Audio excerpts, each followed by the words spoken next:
Greetings, loyal viewers, and welcome back. And especially with the topic of today's video, it honestly does feel good to be back, if you ask me. So I have a question for you all today. What does it take to make a reasonably compelling main character, especially in the TV show?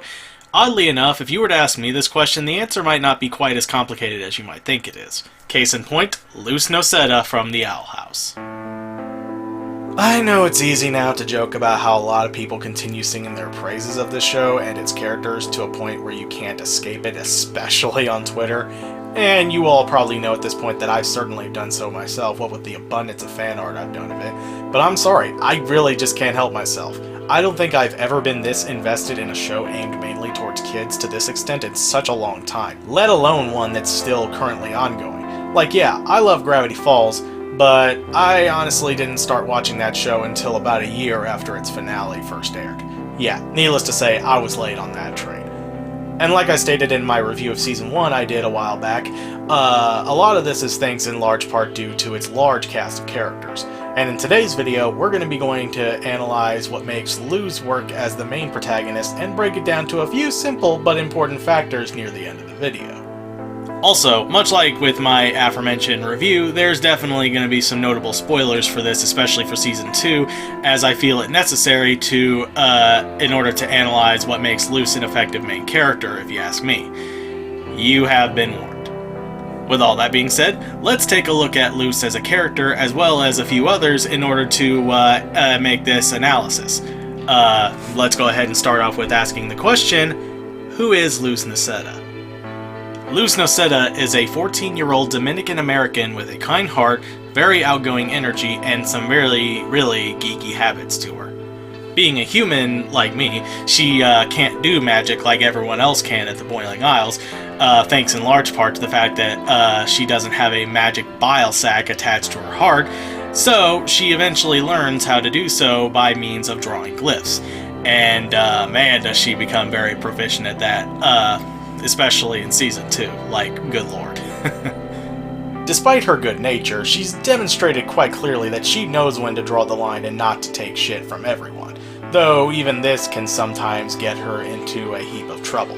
She's shown in the beginning to be an outcast back in the human world and has even recently been implied to have been through her own cases of heartbreak because of who she is as a person, which leads to her having a bit of self-doubt out of fear of being hurt and abandoned by those she cares about, which only further fuels her desire to be accepted for who she is, which makes moments like these in both Escaping Expulsion and Through the Looking Glass Ruins work more effectively when you put that into perspective.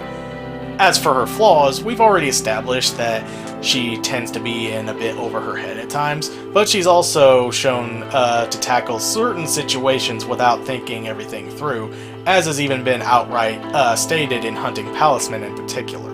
While it's not the only example, it is arguably the most notable one that comes to mind, as it's one of those times when they actually call her out for her own mistakes. Over time, though, she has definitely grown, not only as a skilled witch in her own right, but into more of a mature version of her former self, while still maintaining a lot of the quirks that make her, well, Luz Noceda. So that's what we know about her as a character, but what of her actions throughout the series? Well, that's where these two in particular come into play. There's definitely other characters to be sure for this example, but I want to keep this video as short as possible, so we'll stick with these two for the time being, starting with Eda Clawthorne. She's very confident and sassy, starting off with a rather brash and rebellious nature thanks in large part to starting off as a very skillful witch in her own magical abilities, so much so that she proudly and openly declares her power and is openly defiant of authorities as well. That was until at the end of Season 1, when the curse finally completely strips her of her own abilities. When starting off as Luz's mentor, she's initially very indifferent, though proud when Luz does get a wanted poster of her own from Hexside.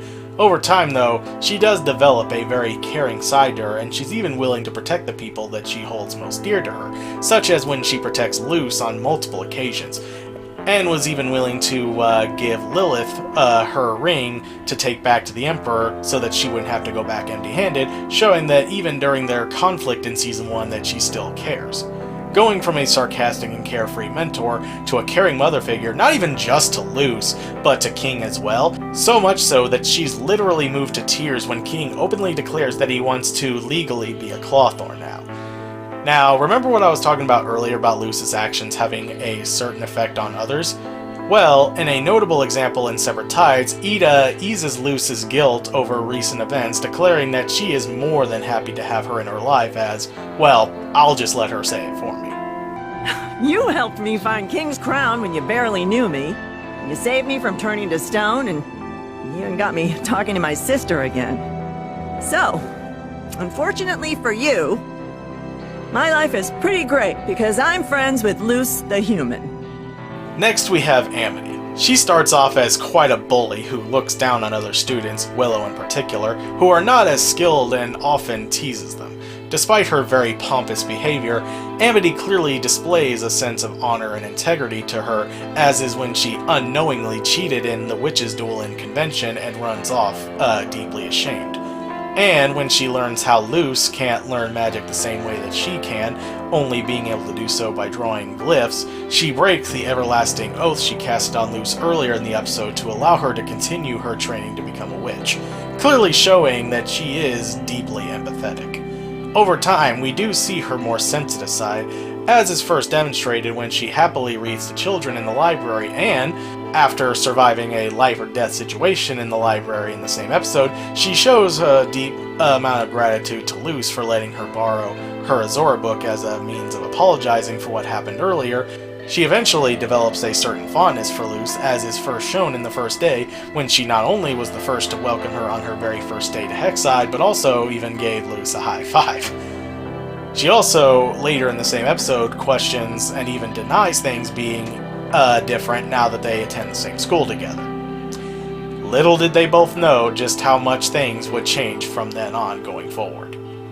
And on that note, not only is her true self shown more and more as the series progresses, but over time develops more affectionate feelings for Luz, to which those feelings eventually become mutual in Season 2. So much so that, as of writing for this video, they are now officially a couple.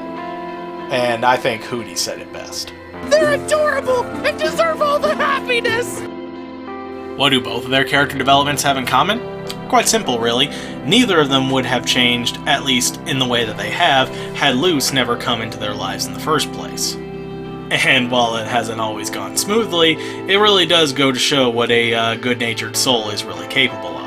So, with now all this being established, I think we can go ahead and break down all of this into a few simple but important factors that make Luz an effective main protagonist. And don't worry, I'm gonna keep each and every one as short and sweet to the point as possible.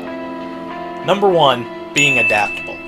Whether quickly or slowly over time, a main character has to be able to adapt to their new and/or current environment in order for their character progression to go more naturally. Now, they don't always have to be perfect in that regard, and they can definitely make plenty of mistakes if need be, but the best way to truly grow as a person is to know what you're in for and to help others along the way if possible. Number 2, having charm. A main character doesn't have to be super deep, mind you, but they still need to have some qualities about them to make us want to follow them to the ends of the earth. That's not to say everyone will be grabbed by Luz in particular, but the fact of the matter is, they still have to be able to hook us into wanting to see what's going to happen to them, one way or another. Number 3, standing out.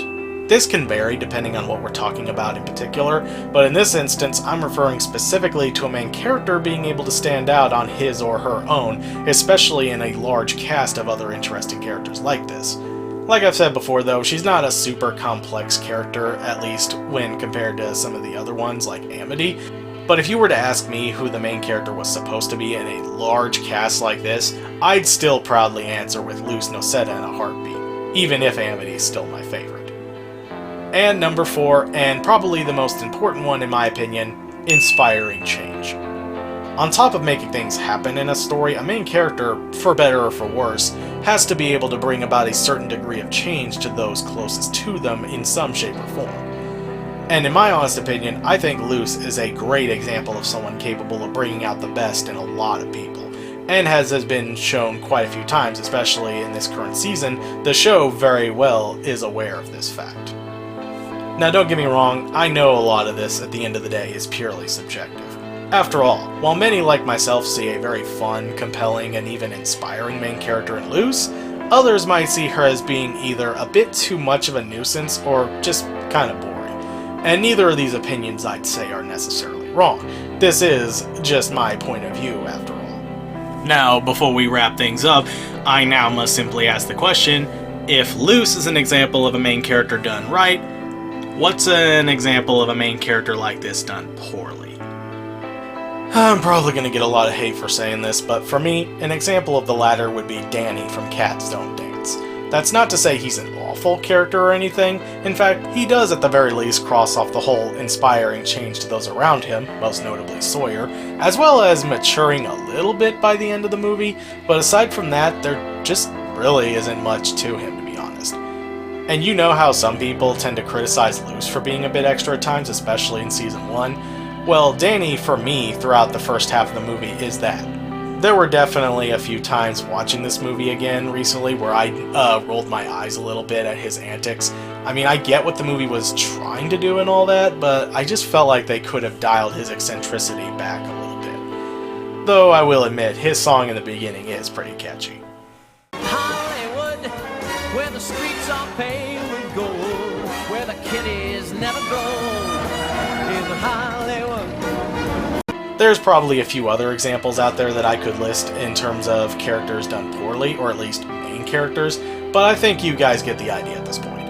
In the end, I hope after watching this that at the very least you can understand why, in my opinion, Luz is the perfect main character for this type of show, even if you may not agree with everything I said up to this point. And that, much like with those near and dear to her, she'll continue to find ways to sneak into the hearts of millions for years to come. Okay, good to see you. Farewell forever. Why did I do that? Why did I do that? Why did I do that? Why did I do that? But like I said, that's just my general thoughts overall. What are your thoughts? Do you agree with everything I said? Well, be sure to comment down below, and be sure to keep the magic of this show alive and well. Because quite frankly, after the recent news involving its third season, I think it could definitely use that in the long run. And until then, I'm King Gargantuous, and take care.